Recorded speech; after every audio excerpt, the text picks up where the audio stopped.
George and Charlotte. Meghan's plane crash scheme's useless. There is no reason to expect that both the King and the Prince of Wales will expire within the next 9 years. Of course, anything is possible, but it would be unusually tragic as they both appear to be in good health.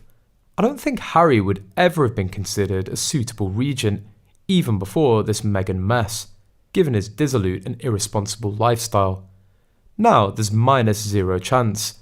It wouldn't make Meghan Markle Queen anyway.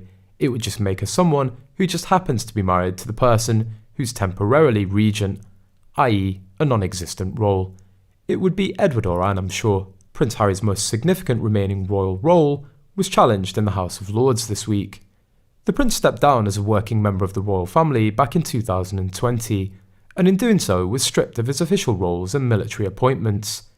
This extended to his legal eligibility to act as a Councillor of State, or as a regent should the monarch be absent from Britain or incapacitated due to illness.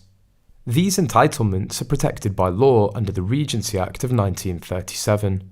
This piece of legislation came under question in the House of Lords on Monday, where Stephen Benn, Viscount Stansgate, asked whether the government was happy to continue with a situation where the councillors of state and regency powers may be exercised by the Duke of York or the Duke of Sussex, one of whom has left public life and the other of whom has left the country.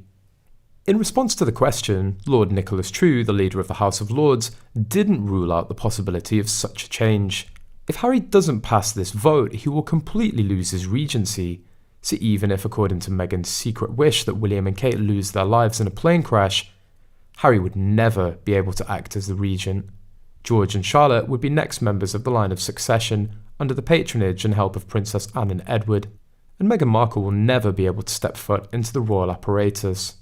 The Regency Act 1937 only specifies that there would be a regent. It mentions nothing specific about the titles and styles beyond that, even for the regents themselves, let alone for their spouse.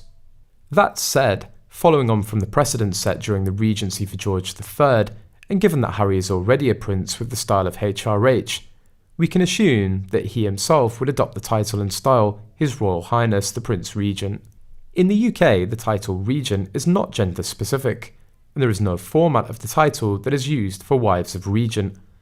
As such, it wouldn't be appropriate for Meghan to become Her Royal Highness the Princess Regent, as this would imply that she herself was the regent, not Harry.